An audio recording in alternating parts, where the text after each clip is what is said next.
Hey everyone, my name's Ben, this is the mini painting page. I know we have all had that moment in time. We've got a project in our head or we've got a game booked, and what we want to do is get everything ready. We've learnt our lists, we've learnt the rules, and we are ready except for the one crucial thing we need to play the game. The actual models and the army itself. I thought because of that, what I would do is actually try and challenge myself with a 12-hour challenge to paint up the Tyranid forces from the 40k introductory starter set box that comes with around 24 to 25 Tyranid models, working out to be about a 400 point army. I want to see if I can get it done in 12 hours, and if not, how long it does actually take me to get these done to a tabletop standard that I am happy with. Otherwise, we'll see what mistakes and things we get up to along the way. So jump in with me on this journey and let's not waste any more time. Jumping hands first into the plastic, getting out the sprues and starting with the building. We will be following the instructions as per the book. Clipping out all of the pieces using our preferred clippers and press fitting all of those pieces together. If there is glue available, we can also glue these pieces together, which will stop them falling apart during a game. However, on some of the models, arms and other elements may be covering other details and areas. So it could be worth gluing these areas at the end, meaning that during the painting process we can just pop off an arm to get any details behind it. Here, I'm mainly worried about the Reapers and the Prime and potentially the Psychophage as the main models that I think most people will be looking at out of this force.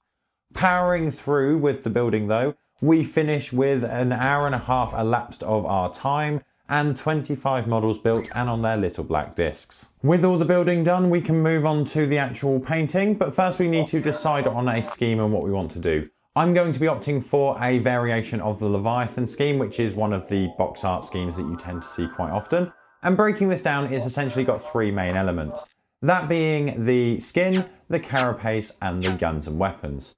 I'm going to be taking these and making the skin a fleshy pale white colour, the carapace a nice rich purple, and the weapons, claws, talons, all those nice vicious bits are going to be in a bright red. To start this off, what I'm going to do is take a can of Xandri dust and lay down a base coat across all of the models. With this bit done and dry, we can then move over to the first steps of painting with a bristly brush.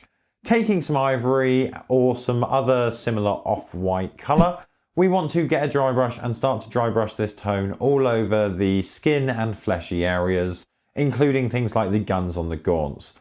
We don't need to worry so much about the carapace and claws, as all future steps will go over and cover this up. So for now, we can just focus on getting a nice consistent dry brush highlight across all of the models. I have chosen to cheat slightly here, and that is in the form of the gaunts. And what I'm actually doing is just not fully painting the underside. So for example, they've got some chest carapace sections, which I'm not going to be painting in the purple. However, if you wanted to take the time to do this yourself, all of the steps we're going through to paint all of the areas will still be applicable. You'll just need to take that little bit extra time and care to go in and catch all of these areas. Personally, I'm not doing it for the gaunts, because where Tyranids are a horde army, I imagine the gaunts are going to be put on and taken off of the board in quite a rapid succession, and are probably not going to be the things that many people want to have a closer look at on the board. So I'll be focusing more of the details on the Reapers as well as the Prime and the Psychophage, which I think are going to get more attraction from anyone that sees the army. Once we've worked through and put down a nice dry brush coat of ivory across all of the skin areas on the models, we can go back in and add in some colour and saturation by giving the skin a nice wash of Reichland Fleshshade or some other similar flesh tone wash. I have personally found washes to work well on these newer sculpted Tyranid models from Games Workshop, especially for tabletop standard, due to the fact that there are a load of textures that have been sculpted onto the models that weren't on the older versions, which make them really nice for things like dry brushing and washes. But as usual, when we do use a wash, we need to make sure that we keep an eye on where it's going down and where that it's pooling, or if it is not pooling. Anywhere that is pooling, we just need to go in and wick that away before the wash starts to dry, and we're completely covered on that front. Overall, this is a relatively quick and simple process, just working around covering all of the areas that are flesh and have been dry brushed with the wash. The one bit that I wanted to highlight is that as we come to the wings on the Prime, we want to have a little bit of care just to avoid the wing membranes where possible. This will hopefully make the next step slightly easier, which is where we are going to come in with a Carroburg Crimson shade or other similar ruby shade. Apply this all over the fleshy weapon areas, by which I mean the guns on the gaunts, the arms of the leapers, and the mouth tentacles of the Psychophage. I also opted to drop some of the shade around the edges of the carapace and the creases of the bulbous underbelly on the Psychophage, which was in an attempt to try and imply the worn, stretchy skin across the model. The final areas that we want to target with this wash is all of the arm joints and sections where the skin meets, which will help break up the lighter skin sections, as well as I'm sure you've guessed, we do want to target the membrane on the Prime's wings. Once we're happy with all of the washes and all of the areas of skin is dry, we can put a pin in the skin and the weapons and move over to the first steps on the carapace. Here, what we want to do is take a dark grey paint, thin this down slightly, and then go over and cover all of the carapace areas on all of the models. Depending how thin we have gone with the paint, we may need to do a couple of coats, but in this case it is better to go thinner than thick because we want to take advantage of some of the sculpted details on the carapace itself, and if we go too thick with the paint here, it could end up obscuring some of these details, making it harder for us later down the line. I do want to take a moment here to say it is probably worth taking that little bit of extra care when we're going through and painting the carapace areas. The main reason for this is that if we get any of the darker grey colour onto the lighter skin, it can be a little bit of annoyance to try and clean that up because the grey will show through any future steps most likely. Therefore, it's worth just trying to not make the mistakes in the first place, but if we do happen to and we catch it early enough, we can flood the area with water with a clean paintbrush, then using a dry clean paintbrush, come back in, wick that away, and we should hopefully be able to pull the mistake paint off of the model without too much hassle because we've got it wet before it had a chance to dry. If we've missed it and it has had a chance to dry and is fully dried to the model, we may need to just go back and repaint that area following the previous steps. The best way is just to take a little bit more time, a little bit of care, just to go around and avoid making the mistake in the first place. Regardless of what happens along the way, we will end up with a set of models that have a beautiful set of skin and a lovely dark grey set of armour panels, which we can use a dry brush to pick out all of the details. We will be dry brushing and we will be taking the ivory colour that we used earlier or another similar off-white colour, and essentially we want to repeat the past steps, but do it in a more strategic manner. For the skin and the guns that we've already dry brushed, we want to treat this almost as a second zenithal dry brush. Working round the skin, brushing from the top down, catching all of those upper facing areas more than we catch the lower facing areas, which should leave us with a nice transition from an almost white upper facing view down to a more coloured, saturated skin tone beneath. Whereas when we come to the carapace, what we want to do is give it a general all over dry brush, which will quickly pick out all of the edges, raised details and sculpted details that are on the carapace itself. We can do this with a heavier dry brush, or personally I would suggest a couple of passes with a lighter dry brush, as the goal here is to have a strong transition of colour from the grey base coat up to the ivory as the highlight. This is going to be the foundation that we build upon when it comes to the application of the purple tint. I'm going to be using a pot of Eidolon Purple Air paint, which is generally slightly thinned already, and I'll be applying this over the carapace. However, if you have a preferred purple, just thin it down to a wash glaze consistency and it should work in a similar manner. We want to take our chosen purple and start to apply it over all of the carapaces on all of the models. There are a few principles we want to follow. What we want to do is make sure that we do get an even coat across all of the carapace, but make sure that we are dragging the paint into the recesses and the start of the overlapping sections on those plates. The reason for this is the place that we take our brush off from is probably where most of the pigment is going to be, and we want the most of the purple to be in the recesses and shadowed areas, and just to slightly tint and affect the upper raised areas. By doing this, it is a bit like magic. We simply cover over those areas and we get a lovely transition from a almost white purple down to the deeper purple where we have the Eidolon purple layered over that dark grey. Overall, I do really like this effect, and I believe you could probably get the same thing with contrast paints, though I haven't got as much experience with contrast paints, so I can't guarantee the outcome in that area. Depending on the purple that we used, this next step may not be necessary. However, once the Eidolon purple had dried, I did notice that it was relatively glossy in finish. Personally, I didn't want this, so I took a little bit of time to go around and apply an ultra matte varnish over all of the carapace areas just to knock back that shine a little bit. I appreciate that some people may like that shiny armor look, and if that's the case, skip this varnish step, or if your carapace comes out matte, stick a gloss varnish off and get that nice xenomorph look. Either way, I'm happy with the armor at this stage, so we can finish off the flesh now. And here, generally I'm going to leave the bulk of it as it is to keep those bright tones. However, everywhere that we added the crimson wash earlier, we want to go around and recoat now, as there has been a second dry brush of this ivory tone. This will darken those areas further and help to add more distinction between these areas. Again, we're looking at the guns, the mouths, the joints and all of the tentacle areas. Once we've done a quick wash and it has dried, we can come back and we have some lovely looking bugs at this stage. All they need is a quick coat of nice paint on the weapons, such as the claws and other sharp bits. And to do that, we're going to start off by applying a reddish brown tone in the form of saddle brown, covering all of the weapons that we want to be red. So claws, teeth, feet, little heel claws that every single one of those models seems to have.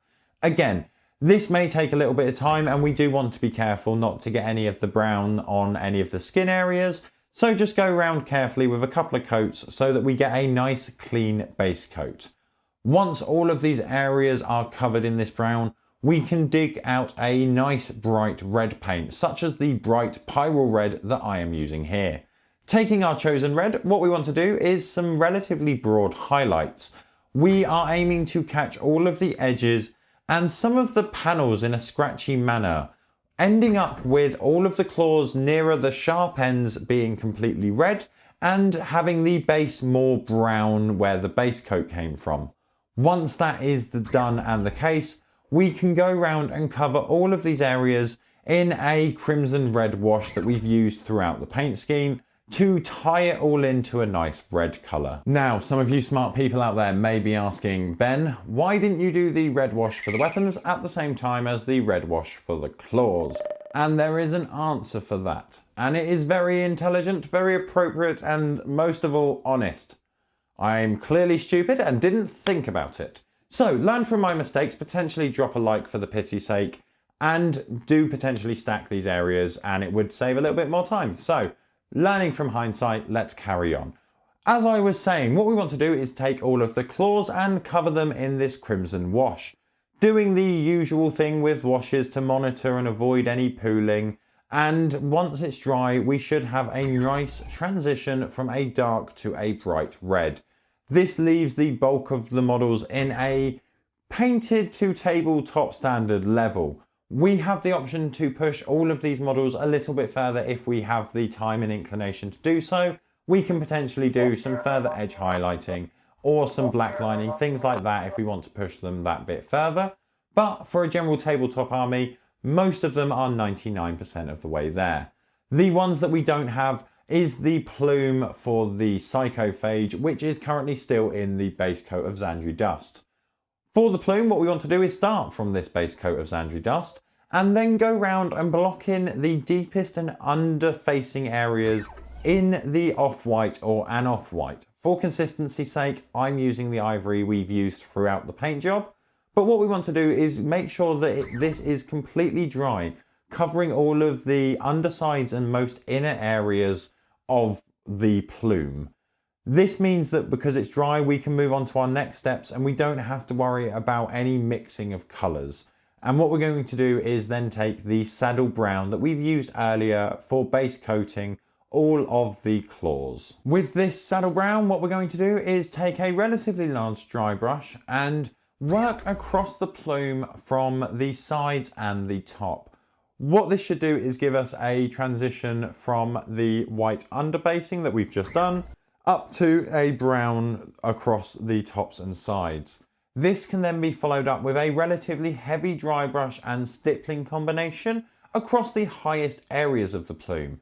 We will do this with the red that we've used for the claws, so the bold pyro red in my case. And what we want to do is leave and end up with a plume that goes from white at the deepest, most inner areas, through brown and then into red. This would also be a prime opportunity to do some edge highlighting with the red that we've got out if we want to do it on the claws if we are so inclined.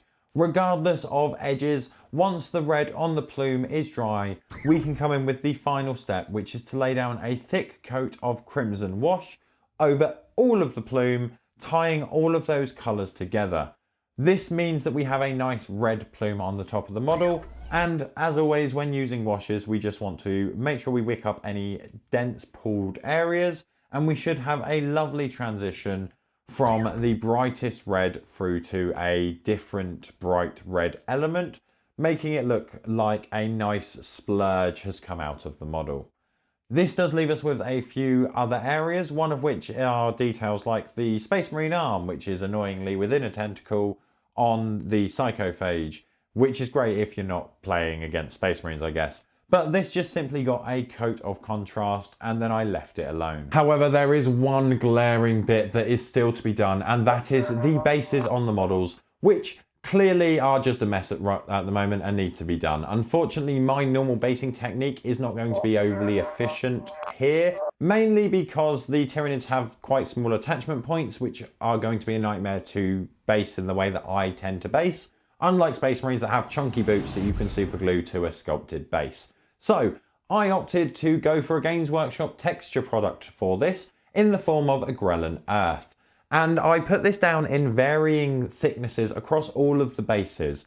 Then once it had cured, I went round and applied various red, orange washes to shift the cracked ground look to a more Mars-esque style with old structures covered in dust and debris.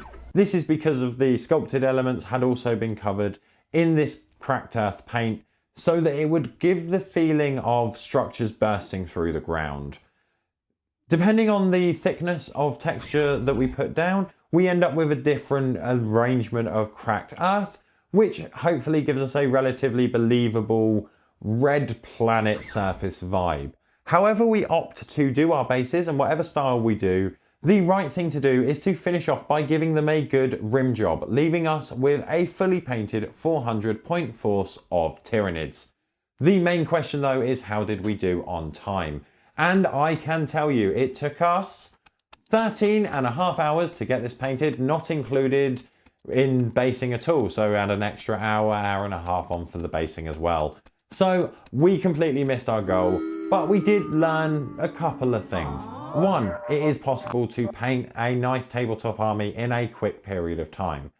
Two, if we plan it a little bit better and we actually have a plan going in, we can possibly save time by concatenating areas together, such as the red washes that is my bugbear throughout this entire process, as well as what questions does this prompt, which is this healthy itself? Should we do things like speed paint armies so that we can play a game with a fully painted army? Or should we take it slow and enjoy every single paintbrush and paint stroke and airbrush motion that we do? Should we savour and enjoy every single one of those moments? I kind of split it half and half, to be honest. I have my project pieces that I paint for pleasure as well as competitions, and then I have my armies, which I tend to paint quicker and with less stress, ideally, because those are the models that are more likely to get broken, potentially stolen, or generally damaged, which is unlikely, hopefully, to happen to any of my competition pieces. But that is just my opinion, and down in the comments below, I would love to see your opinion. Do you prefer to just get armies painted and done, or do you like to enjoy the painting process? Either way, whatever you say, just make sure that you do subscribe so that I can see you next time.